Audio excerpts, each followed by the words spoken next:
क्या आपने पिछले कुछ महीनों में एक बात नोटिस की है? जब भी डॉलर की बात होती है, जब भी तेल की कीमतें बढ़ती हैं, जब भी बाजार में अनिश्चितता आती है, एक सवाल तेजी से उठता है और वो सवाल होता है कि आखिर मोदी सरकार में रुपया बार बार क्यों दबाव में आ जाता है? क्यों भारतीय रुपया डॉलर के मुकाबले कमजोर दिखने लगता है? क्या सिर्फ अंतर्राष्ट्रीय हालात इसकी वजह है या देश के अंदर भी कुछ ऐसी आर्थिक चुनौतियां हैं जिनकी वजह से रुपया फिसलता है? और सबसे बड़ा सवाल, अगर रुपया कमजोर होता है तो इसका असर आम आदमी की जेब तक कैसे पहुंचता है? दोस्तों, भारत में रुपया सिर्फ एक मुद्रा नहीं है, यह भरोसे की कहानी भी है, यह बाजार की नब्ज भी है, यह निवेशकों का मूड भी है और यह सरकार की आर्थिक नीति पर जनता के भरोसे का एक बड़ा संकेत भी माना जाता है। इसीलिए जब रुपया गिरता है तो वह सिर्फ एक्सचेंज रेट तक सीमित नहीं रहती, वह पेट्रोल तक पहुंचती है, गैस सिलेंडर तक पहुंचती है, खाने पीने की चीजों तक पहुंचती है और सीधे उस परिवार तक पहुंचती है जो महीनों का बजट संभालने की कोशिश कर रहा होता है। मोदी सरकार के दौरान भारत ने कई बड़े आर्थिक बदलाव देखे।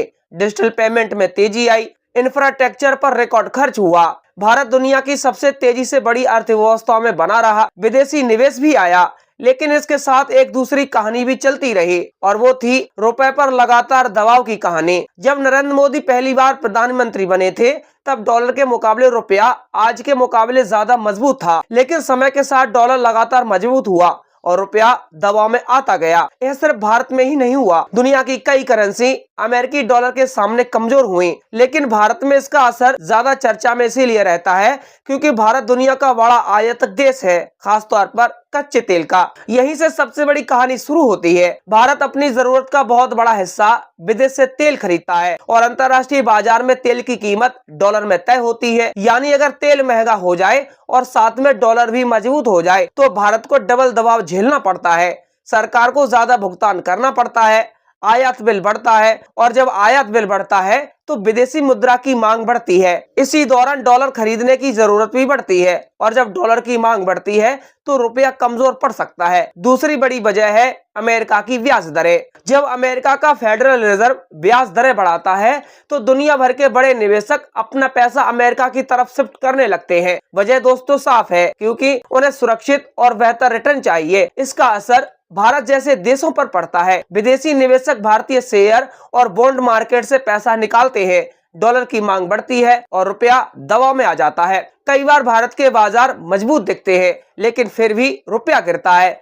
आम आदमी को यह बात अजीब लगती है, लेकिन करेंसी मार्केट सिर्फ एक चीज से नहीं चलता, वहाँ राजनीति, युद्ध, तेल, ब्याज दर, निवेश, आयात निर्यात, सरकार की नीति, सब कुछ एक साथ असर डालते हैं। और यही तीसरी बड़ी वजह सामने आती है और वो है भारत का व्यापार घाटा। भारत बहुत कुछ निर्यात करता है, दवाइयाँ, IT सेवाएं, इंजीनियरिंग सामान, मोबाइल फोन, टेक्नोलॉजी सेवाएं, सब कुछ। लेकिन साथ ही भारत बहुत ज्यादा आयात भी करता है, तेल, सोना, इलेक्ट्रॉनिक्स, चिप्स, मशीनें और कई जरूरी सामान। जब आयात ज्यादा और निर्यात कम होता है तो व्यापार घाटा बढ़ता है। इसका मतलब ये हुआ ज्यादा डॉलर बाहर जा रहे हैं और ज्यादा डॉलर बाहर जाने का असर रुपए पर पड़ता है। सरकार के समर्थक कहते हैं कि पूरी दुनिया मुश्किल के दौर से गुजर रही है। कोरोना महामारी आई, सप्लाई चेन टूटी, रूस यूक्रेन युद्ध हुआ, पश्चिम एशिया में तनाव बढ़ा, रेड सी संकट आया, तेल महंगा हुआ। ऐसे माहौल में भारत का संभल कर खड़ा रहना ही बड़ी उपलब्धि माना जा रहा है। दोस्तों, इस तरक में वजन भी है, क्योंकि अगर दुनिया के बड़े संकट देखें तो साफ समझ आता है कि भारत अकेला नहीं था। यूरोप की अर्थव्यवस्था भी दबाव में आई, चीन की ग्रोथ भी धीमी हुई, जापान की करेंसी भी कमजोर हुई, कई उभरते देशों को इससे ज्यादा नुकसान हुआ। लेकिन आलोचकों का सवाल भी अलग है। वे कहते हैं कि अगर सरकार बार बार भारत की अर्थव्यवस्था को दुनिया की सबसे मजबूत अर्थव्यवस्था बताती है तो फिर रुपया इतना दबाव क्यों झेल रहा है? अगर निवेश इतना आ रहा है तो करेंसी स्थिर क्यों नहीं दिखती? अगर मेक इन इंडिया इतना बड़ा हो रहा है तो आयात निर्भरता इतनी जल्दी कम नहीं हो रही? यहीं पर चौथा बड़ा मुद्दा आता है और वो है घरेलू महंगाई। जब महंगाई बढ़ती है तो मुद्रा पर असर पड़ता है। अगर देश में चीजें महंगी हो जाती हैं, तो बाजार केंद्रीय बैंक की नीति पर नजर रखता है। भारत में रिजर्व बैंक ऑफ इंडिया को कई बार संतुलन बनाना पड़ता है। एक तरफ तो उसको ग्रोथ चाहिए और दूसरी तरफ महंगाई कंट्रोल करनी होती है। तीसरी तरफ रुपए को बहुत ज्यादा गिरने से भी बचाना होता है। RBI कई बार बाजार में डॉलर बेचकर रुपए को सपोर्ट करता है। भारत का विदेशी मुद्रा भंडार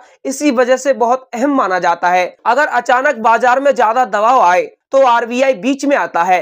इससे बहुत बड़ी गिरावट को रोका जा सकता है। लेकिन हमेशा पूरी तरह नियंत्रण आसान नहीं होता, क्योंकि बाजार सिर्फ सरकारी बयान से नहीं चलता, बाजार भरोसे से चलता है। अगर निवेशक मानते हैं कि भारत लंबी रेस में मजबूत है तो रुपया स्थिर रह सकता है। अगर उन्हें जोखिम ज्यादा दिखता है तो दबाव बढ़ता है और इसी दौरान राजनीति भी जुड़ जाती है। जब विपक्ष सवाल उठाता है कि रुपया कमजोर क्यों हो रहा है, तो सरकार जवाब देती है कि पूरी दुनिया डॉलर की मजबूती से जूझ रही है। जब सरकार उपलब्धियां गिनाती है तो विपक्ष कहता है कि आम आदमी को पेट्रोल और महंगाई में फर्क दिख रहा है। अब सवाल ये उठता है कि असल असर आम आदमी पर कैसे आता है। मान लीजिए रुपया कमजोर हुआ तो तेल महंगा पड़ सकता है, तेल महंगा तो ट्रांसपोर्ट महंगा, ट्रांसपोर्ट महंगा तो फल सब्जियां महंगी, एलपीजी पर असर, एयर टिकट पर असर, विदेश में पढ़ाई महंगी, मोबाइल इलेक्ट्रॉनिक्स और आयातित मशीनें महंगी। यानी डॉलर रुपया सिर्फ टीवी डिबेट नहीं है, घर के बजट की कहानी बन जाता है। लेकिन कहानी का दूसरा हिस्सा भी है। कमजोर रुपया